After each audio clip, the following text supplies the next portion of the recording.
अस्सलाम वालेकुम। कुछ खरी बातों के साथ मैं हूं आबिद इकबाल खारी। सुपर हीरो सिर्फ कहानियों में नहीं होते, ये हकीकी दुनिया में भी होते हैं। ऐसे ही एक सुपर हीरो की कहानी सुनिए जो एक सुपर रेसलर यानी पहलवान था। लेकिन पहले उसकी जिंदगी का एक वाकया सुन लीजिए।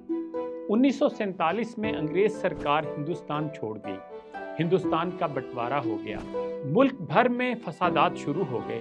ये पहलवान लाहौर में रहाइश पजीर था और ये बगैर हिजरत किए पाकिस्तानी बन गया। इसने फैसला किया कि वो अपने गिर्द रहाइश पजीर हिंदुओं की हिफाजत करेगा।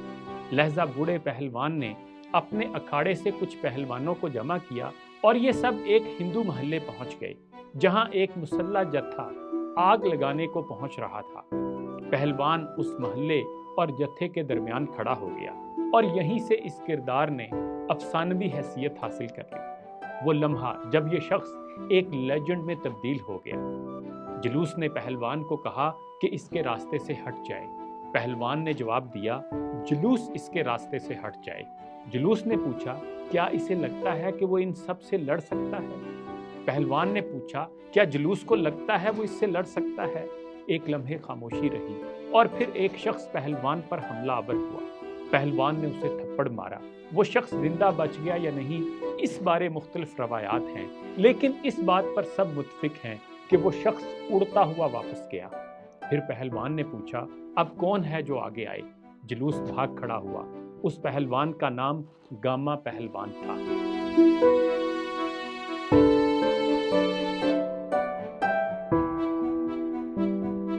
जिसने दुनिया भर के रेसलर्स को रेसलिंग में हरा दिया था। दुनिया का कोई रेसलर उसके मुकाबले आने को तैयार न था, इसलिए उसे रुस्तमे जमा का खिताब दिया गया था। वो 144 बरस पहले अमृतसर के गरीब खानदान में पैदा हुआ था और उसका नाम गुलाम मोहम्मद बख्श रखा गया। हम उसे गामा पहलवान के नाम से जानते हैं। तारीख में अपना नाम लिखवाने वाले इस देवकामत आदमी की गैर मामूली खुराक का जिक्र करते हैं। एक दिन में कई किलो गोश्त और दूध, कई पाव मक्खन, फलों की कई टोकरियां और बहुत कुछ। वो हर रोज 3000 बैठकें और 500 डंड निकाला करता।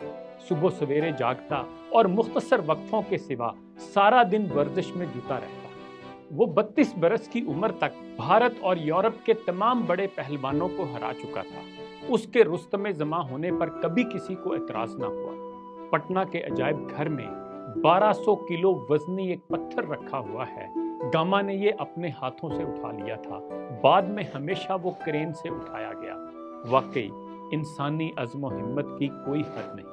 1910 तक गामा हिंदुस्तान के तमाम पहलवानों को शिकस्त दे चुका था और अब उसे मुकाबला करने के लिए पहलवान नहीं मिलते थे। लहजा ये लंदन पहुंचा।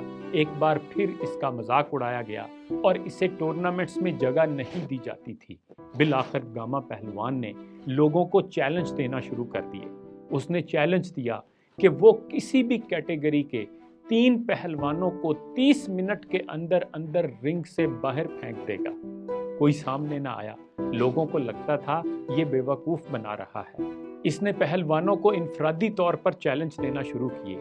ये उन्हें दावत देता था कि अगर ये उन्हें शिकस्त ना दे सका तो ये मैच की रकम अदा करके वापस हिंदुस्तान लौट जाएगा। बिलाखिर इसे एक चैलेंजर मिल ही गया। अमेरिका के मशहूर पहलवान बेंजामिन रोलर ने इस नो आमोज से लड़ने का फैसला किया। गामा पहलवान ने सिर्फ 1 मिनट 40 सेकंड में उसे जमीन पर पटक दिया। हैरान परेशान रोलर ने दोबारा मैच का मुतालबा किया। इस बार उसने गिरने में पूरे 9 मिनट लगाए। इसके बाद इसका चैलेंज कबूल करने वाला लेजेंडरी पोलिश पहलवान स्टैनिस्लाउस ज़बिस्को था। इस मुकाबले का इनाम 250 पाउंड थे। 10 सितंबर 1910 को गामा पहलवान और ज़बिस्को का मुकाबला हुआ और ये मैच 2 घंटे 36 मिनट चला। ज़बिस्को पहले मिनट में ही जमीन पर गिर गया था, लेकिन फिर ये उठा और 2 घंटे 35 मिनट तक गामा पहलवान से घुलता रहा। 17 सितंबर को लड़ाई दोबारा लड़ी जानी थी, लेकिन ज़बिस्को, जिसके नाम से बड़े बड़े पहलवान कांपते थे, गामा पहलवान का मुकाबला करने रिंग में ना आया। गामा अब एक माना हुआ पहलवान बन चुका था। रोलर ने एक बार फिर इसे चैलेंज किया और इस बार गामे ने उसे 15 मिनट में 13 मरतबा जमीन पर पटका। अब एक बार फिर गामा पहलवान के सामने वही मुश्किल आन खड़ी हुई।